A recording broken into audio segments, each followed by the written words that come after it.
గురుగారు, ఉగాది పంచాంగం ప్రకారం కుంభరాశి వారికి ఎలా ఉండబోతుంది అంటారు? పరాభవనామ సంవత్సరం 2026 సంవత్సరంలో కుంభరాశి వారికి అత్యద్భుతంగా ఉంది. ఓకే. అయితే ఈ కుంభరాశి వారికి ఆదాయం 2, వ్యయం 8గా ఉన్నాయి. రాజ్యపూజ్యం 4, అవమానం 2గా ఉన్నాయి. కాబట్టి వీళ్ళకందరికీ కూడా బ్రహ్మాండంగా ఉంటుంది. ఆదాయాలు బాగా పెరుగుతాయి. అందులోనూ గురుడు 2 జూన్ 2026 సంవత్సరం వరకు 5వ ఇంట్లో ఉంటాడు.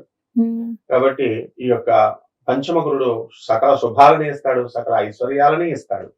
అయితే ఏలినాటి శని జరుగుతుంది కాబట్టి చెయ్యని దొంగతనం వీళ్ళ మీద పడిపోవడానికి అవకాశాలు ఉంటాయి. అలాగే చేయనటువంటి లేనటువంటి అపనిందలు పాలు వీళ్ళు అవడానికి అవకాశాలు ఉంటాయి. కాబట్టి జాగ్రత్తగా వీళ్ళెవరు కూడా ఆడవాళ్ళతో మాట్లాడడం ఇలాంటివన్నీ తగ్గించేసుకొని జాగ్రత్తగా ఉండాలి. అయినప్పటికీ కూడా వీళ్ళందరికీ కూడా కొంతమంది కుంభరాశి వాళ్ళు ఉన్నారు పాపం. వాళ్ళు ఆడపిల్ల పేరు చెప్తేనే వాళ్ళు అసలు వాళ్ళకి ఎంతసేపు వ్యాపారం గోల, ఈ గోల ఆ గోల. అలాంటిది వాళ్ళకి ఈ రకరకాల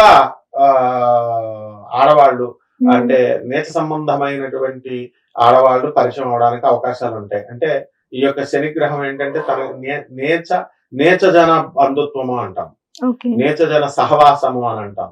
అందువల్ల ఈయనకంటే కూడా తక్కువగా ఉన్నటువంటి స్థాయిలో ఉన్నటువంటి వాళ్ళందరి చేత మాట్లాడడానికి అవకాశాలు అనేటటువంటివి ఉంటాయి.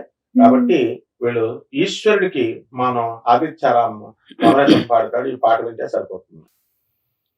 శంభో మహాదేవ గౌరీశ్వర, శంభో మహాదేవ గౌరీశ్వర, నందీశ్వర పాహి నటనేశ్వర, అర్ధనారీశ్వర కాశీ విశ్వేశ్వర, ఢమరు త్రినేత్ర త్రిశూలధర, హే పార్వతీశ విభూతీశ్వర, హర హర మహాదేవ భయంకర, హర హర మహాదేవ భయంకర, శంభో శంభో శంభో మహాదేవ గౌరీశ్వర, హర హర మహాదేవ గౌరీశ్వర, హర హర మహాదేవ శంభో హర, హర హర మహాదేవ గౌరీశ్వర, శంభో హర గౌరీశ్వర,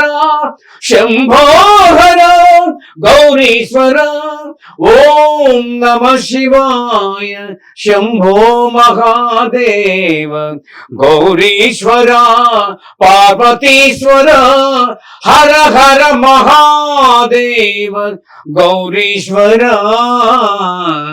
ఓం నమ శివాయ, నమః పార్వతీపతయే, హర హర మహాదేవ్.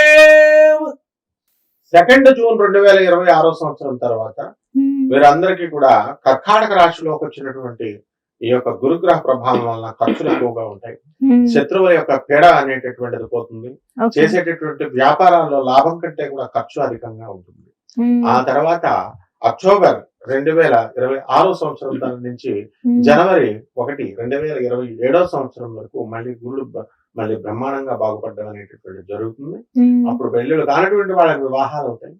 సంతానం లేనటువంటి వాళ్ళకి సంతానం కలుగుతుంది. ఉద్యోగాలు లేనటువంటి వాళ్ళకి ఉద్యోగాలు కలుగుతాయి.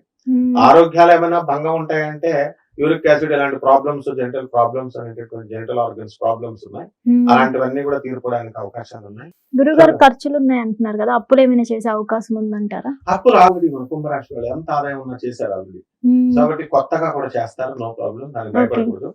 ఆదాయాలని ఆ అప్పులన్నింటినీ కూడా అందరూ మించి వీళ్ళంతా కూడా ఖర్చు పెట్టేయడం అనేటటువంటి జరుగుతాయి. అంటే తీర్చేస్తారు. ఆదాయం బాగా వస్తుంది కదా, తర్వాత తీర్చేస్తారు, అదేం పెద్ద ప్రాబ్లం లేదు. ఎందుకంటే కుంభరాశి వారు ఎప్పుడు కూడా కష్టపడతా ఉంటారు. 24 hours ఛాన్స్ ఇవ్వడమే, ఛాన్స్ ఇస్తే అలుగుపోతా ఉంటారు. ఆ పని దొరకట్లేదు అని ఇంట్లో కూర్చొని టీవీలు చూస్తే రాదు కదా, లేదా ఇంట్లో కూర్చొని పూజలు చేస్తున్నట్టు భార్యలు పిల్లలు అంతా కూడా నవ్వుతా ఉంటారు. కాబట్టి ఏం బాధపడకూడదు, ముందుకు దూసుకుంటూ వెళ్ళిపోవాలన్నమాట. ఉద్యోగాల్లో వీరికి ఎలా ఉంటుందంటారు గురుగారు? ఉద్యోగాల్లో బ్రహ్మాండంగా ఉంటుంది. అండ్ ప్రమోషన్స్ వస్తాయి. ఆ తర్వాత చక్కగా వీళ్ళకి కొత్త ఏరియాలకి వెళ్ళడం, కొత్త చోట్లకి ఉన్నత పదోన్నతలు రావడం, అధికారాలు, రాజకీయ నాయకులకి అధికారం వస్తుంది. ఆ తర్వాత అధికారం కోసం ఎదురు చూస్తా ఉన్నారు కుంభరాశి వాళ్ళు. సినిమా రంగంలో ఉన్నటువంటి వాళ్ళు కూడా మంచి బెస్ట్ డైరెక్టర్స్ గా ఇవన్నీ కూడా మంచిగా ఉంటుంది. అసలే డైరెక్టర్స్ మీద ఇప్పుడు అందరికీ కూడా కాస్త చెడు టైం నడుస్తుంది, అవును. కాంట్రవర్షియల్ గా వెళ్తున్నారు. అందువలన అటువంటి వాళ్ళందరికీ కూడా మరి చక్కగా ఉమ్. బాగుపడేటటువంటి టైం అనేటటువంటిది రావడానికి అవకాశాలు ఉన్నాయి. కుటుంబ పరిస్థితులు ఎలా ఉంటాయంటారు గురుగారు? కుటుంబ పరిస్థితులు బ్రహ్మాండంగా ఉంటాయి, ఏమి గొడవలు పెట్టుకోరు వీళ్ళు. ఉమ్. వచ్చిన వాళ్ళందరికీ బంధువులకి ధన సహాయాలు చేయడం, ఉమ్. వాళ్ళు చూసిరారా బాబు అంటే చక్కగా వాళ్ళ మొత్తం ఆ భారం అంతా నెత్తి మీద వేసుకుని ఆ ఖర్చులన్నీ వీళ్ళే పెట్టుకుని అంత మంచి వాళ్ళు అనమాట కుంభరాశి వాళ్ళు కొంతమంది. ఉమ్. కాబట్టి దైవ ఆరాధన బాగా పెరుగుతుంది, యాత్రలు బ్రహ్మాండంగా తిరుగుతారు. అండ్ యమునా నది పుష్కరాలకు కూడా వెళ్ళిపోతారు. ఓకే. మొత్తం ఇక ఆ చుట్టుపక్కల ఉన్నటువంటి తీర్థయాత్రలు, బృందావనం, ఉమ్. మధుర ఈ ప్రాంతాలు ఎక్కువ తిరుగుతారు అనమాట. ఈ యమునా పుష్కరాలకు వెళ్తున్నారు కాబట్టి ఉమ్. మరి మిగతా వాళ్ళతో పాటు మిగతా వాళ్ళ బంధువుల్ని వాళ్ళని తీసుకెళ్తారు. ఇవన్నీ కామన్ అన్నమాట.